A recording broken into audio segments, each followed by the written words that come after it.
First of all, the minefields themselves are horrendous. In effect, in a way, the Russians could drop a tactical nuclear weapon. It would be incredibly difficult, I expect, for the Russians to break through them. Well, Lithuania is one of the three Baltic states, along with Latvia and Estonia. They have long borders with Russia and Belarus, so Belarus being the Russian asset, as it were. Now, Lithuania is, I suppose, is even more in a difficult position than the others, because sort of behind Lithuania into the Baltic Sea is the Russian enclave of Kaliningrad, and there is only a small sort of area of Lithuania between Belarus and Kaliningrad. So there was, it's called a Slovakia gap. There has been much thought that actually the Russians would try and close that Slovakia gap and basically bring Kaliningrad into Belarus, which would cut straight the way through Lithuania. There's been much talk by the Lithuanians and others that actually if the war is frozen in Ukraine, then Russia would attack Lithuania through Belarus, because it would then have, a really solid sort of pathway to the Baltic, which is what Russia has always wanted. And I think Lithuania feels very much at the focus of that, which is why they've announced that they're now spending over 5.5% of their GDP on defence. They're spending quite a lot of money on conventional defence, tanks, aircraft, that sort of stuff. But also they're spending a lot on sort of hard defensive lines. Their capital, Vilnius, is quite close to the Belarusian border, and the defensive lines will go right back to the capital city. There is a big border fence already, no doubt, with a lot of surveillance devices and assets in it.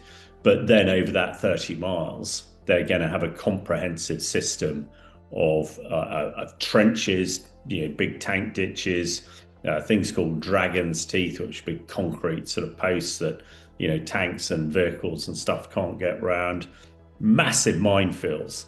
I think they've recently spent several $100 million on mines, anti-tank mines, anti-personnel mines, using any natural obstacles that they can, certain rivers in the area, all the bridges that any attacking force might want to use.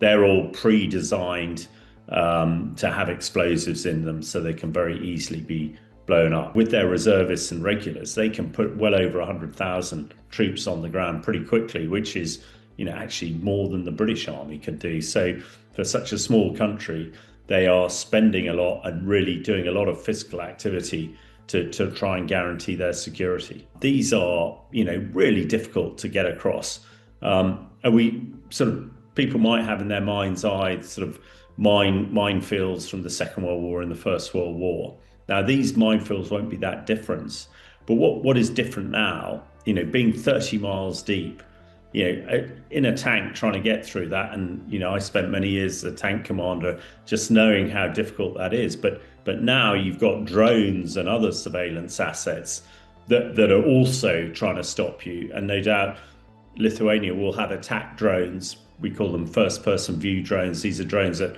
literally going to fly through hatches of tanks and blow them up. But over 30 miles is very extensive. And actually, we look at what's happening in Ukraine. These type of defenses have pretty much frozen the conflict line in Ukraine for the last 2 years. Very little activity has been done. So I expect the Lithuanians will be looking at those, seeing what's effective, improving them.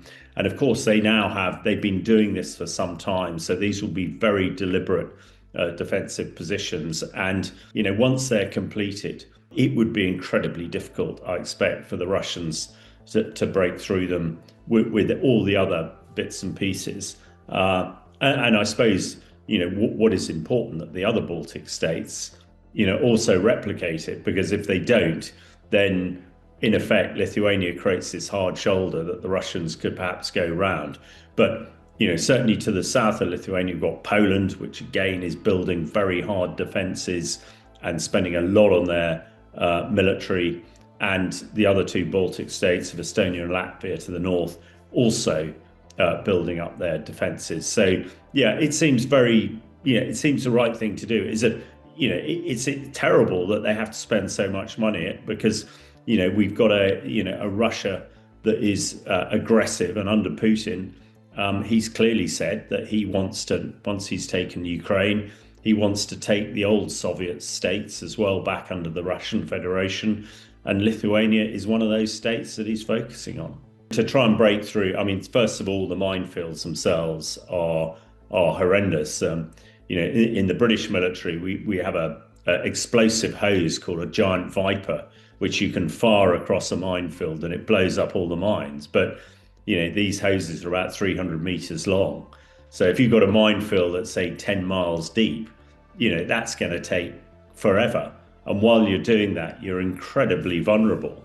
The Americans have massive fuel-air explosive bombs that, in the first Gulf War, when I was a young tank commander, they dropped these bombs on Iraqi minefields and just blew the whole thing up. But again, the Iraqi minefields in the first Gulf War were 3 or 4 miles deep at best. We're talking 3 or 4 times that size. So yeah, incredibly daunting. I mean, in effect, in a way, the Russians could drop a tactical nuclear weapon on these minefields. But of course, then their troops trying to drive through them are going to be subject to, radioactive fallout. So hugely, I mean, the basic premise is you avoid them. We're going back to the Cold War. And again, as a young tank commander in the Cold War, it was effective. The Russians didn't attack because actually when they looked west in the 80s and 90s, they saw this conventional deterrence of the Brits and the Americans and all the others ready to meet them. Unfortunately, we so overspent our peace dividend at the end of the Cold War, we all disappeared. And that's why Putin decided he could attack into Ukraine. But I think once again, now that he's looking at things, what's been done by Lithuania, I think shuts that particular door. And let's hope they get it done before Putin feels that he can focus on them rather than Ukraine. We're certainly looking at a new Cold War, absolutely. And yeah, Iron Curtain is probably not a bad way of describing it, because I'm sure that Poland is building its own Iron Curtain. When we go further south, countries like Bulgaria and Romania, again, they haven't got such an extensive network, but no doubt they will do. And European NATO countries are going to have to configure themselves to defend Europe as they did in the old Cold War.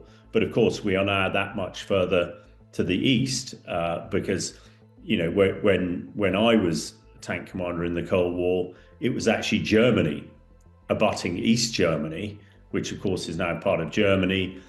Poland was part of the Soviet Union, Czechoslovakia and those other countries. So I think it'll be a very similar Iron Curtain, but it's going to be that much further to the east. And unfortunately, it's going to be necessary because Putin has attacked into Ukraine, and he is still telling us that he wants to keep attacking west. So we are very much in the next Cold War and very much building an Iron Curtain that needs to be as powerful and effective as the one was in the 60s, 70s and 80s, which held out the Russians then.